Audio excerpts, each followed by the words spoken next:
ಆತ್ಮೀಯ ವೀಕ್ಷಕರೇ, ನನ್ನ ವಿಡಿಯೋಗೆ ಹೃದಯಪೂರ್ವಕವಾದ ಸ್ವಾಗತ. ವಿಷಯ ಏನಪ್ಪಾ ಅಂತಂದ್ರೆ, ಈಗಾಗಲೇ ನೀವು ತಮ್ಮೆಲ್ಲನ ನೋಡ್ಕೊಂಡ್ ಬಂದಿರ್ತೀರಾ. ಗೃಹಲಕ್ಷ್ಮಿ ಅಮೌಂಟಿನಲ್ಲಿ ಅಮೌಂಟ್ ವೆಚ್ಚ ಆಗಿತ್ತು ಅನ್ನೋದನ್ನ ಕೇಳ್ಪಟ್ರಿ. ಮತ್ತು ರಾಜ್ಯ ಕಾರ್ಯದರ್ಶಿಯ ಮಹಿಳಾ ಮತ್ತು ಮಕ್ಕಳ ಕಲ್ಯಾಣ ಇಲಾಖೆಯಿಂದ ತಾಲೂಕು ಪಂಚಾಯತಿಗಳಿಗೆ ಅಮೌಂಟ್ ನೀಡುತ್ತೆ. ಆ ತಾಲೂಕು ಪಂಚಾಯತಿಯ ಮೂಲಕ ಗೃಹಲಕ್ಷ್ಮಿ ಫಲಾನುಭವಿಗಳಿಗೆ ಅಮೌಂಟ್ ದೊರೆಯುತ್ತೆ ಅಂತ ಕೇಳ್ಪಟ್ಟಿದ್ದೀರಿ. ಆದರೆ ಈಗ ಅದೇ ಗೃಹಲಕ್ಷ್ಮಿ ಯೋಜನೆಯ ಸ್ಕೀಮ್ ಏನು ಹೊಸದಾಗಿ ಹೇಳಿರುವಂಥ ಮಾಹಿತಿ ಏನಂದ್ರೆ, ಇದು ತಾಲೂಕು ಪಂಚಾಯತಿಗಳಿಗೆ ಏನು ನೀಡೋದಿಲ್ಲ. ಈ 3 ತಿಂಗಳ ಅಮೌಂಟನ್ನು ಇದೇ ಫೆಬ್ರವರಿ ತಿಂಗಳಲ್ಲಿ ನೀಡಲಾಗುತ್ತೆ. ಈ ಫೆಬ್ರವರಿ ತಿಂಗಳ ಒಳಗಡೆ ಗೃಹಲಕ್ಷ್ಮಿ ಅಮೌಂಟ್ ಜಮಾ ಆಗುವುದಾಗಿ ತಿಳಿಸಿದ್ದಾರೆ. ಈ ಗೃಹಲಕ್ಷ್ಮಿ ಅಮೌಂಟ್ ಜಮಾ ಮಾಡುವುದರ ಜೊತೆಗೆ ಎಲ್ಲ ಜನತೆಗೂ ಒಳ್ಳೆಯ ದಿನ ಅದೇ ಫೆಬ್ರವರಿ ತಿಂಗಳ ಪೂರ್ಣಗೊಳ್ಳುವುದರೊಳಗೆ ಬೀಳಲಾಗುತ್ತೆ ಅಂತ ಹೇಳಿದ್ದಾರೆ. ಮತ್ತು ಅದ್ರ ಜೊತೆ ಫೆಬ್ರವರಿ ತಿಂಗಳೊಳಗಡೆ ಜಮಾ ಆಗುವ ಸಾಧ್ಯತೆ ಇದೆ.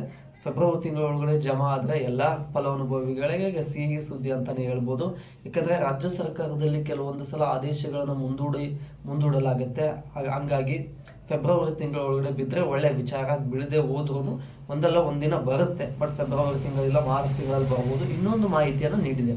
ಮಾರ್ಚ್ 7ನೇ ತಾರೀಕಿನ ನಂತರ ಏನು ಗೃಹಲಕ್ಷ್ಮಿ ಯೋಜನೆ ಇದೆಯಲ್ಲ, ಮಾರ್ಚ್ 7ನೇ ತಾರೀಕಿನ ನಂತರ ಗೃಹಲಕ್ಷ್ಮಿ ಮೊತ್ತದಲ್ಲಿ ಹೆಚ್ಚಳವಾಗುವ ಸಾಧ್ಯತೆ ಇದೆ ಅಂತ ತಿಳಿಸ್ಕೊಟ್ಟಿದ್ದಾರೆ. ಹೆಚ್ಚಳ ಅಂದರೆ ಈಗ ಪ್ರತಿ ತಿಂಗಳು ಗೃಹಲಕ್ಷ್ಮಿ ಫಲಾನುಭವಿಗಳಿಗೆ 2,000 ಅಮೌಂಟ್ ಬರ್ತಿತ್ತು. ಇದು ಮಾರ್ಚ್ 7ನೇ ತಾರೀಕಿನ ನಂತರ 2,200 ಆಗ್ಬೋದು ಅಥವಾ 2,500 ಆಗ್ಬೋದು.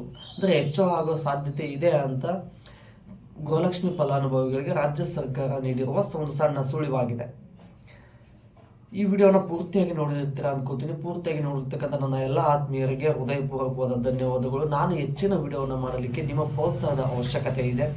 ಹೀಗಾಗಿ ಈ ವಿಡಿಯೋವನ್ನು ಗೃಹಲಕ್ಷ್ಮಿ ಫಲಾನುಭವಿಗಳಿಗೆ ಶೇರ್ ಮಾಡುವುದರ ಮೂಲಕ, ಈ ವಿಡಿಯೋ ಇಷ್ಟ ಆದರೆ ಲೈಕ್ ಮಾಡಿ, ಕಮೆಂಟ್ ಮಾಡಿ ಮತ್ತು ಸಬ್ಸ್ಕ್ರೈಬ್ ಮಾಡಿ ಅಂತ ಹೇಳ್ತಾ, ವಿಡಿಯೋನ ಪೂರ್ತಿಯಾಗಿ ನೋಡಿರ್ತಕ್ಕಂಥ ನನ್ನ ಎಲ್ಲ ಆತ್ಮೀಯರಿಗೆ ಹೃದಯಪೂರ್ವಕ ಧನ್ಯವಾದಗಳು ಸ್ನೇಹಿತರೆ.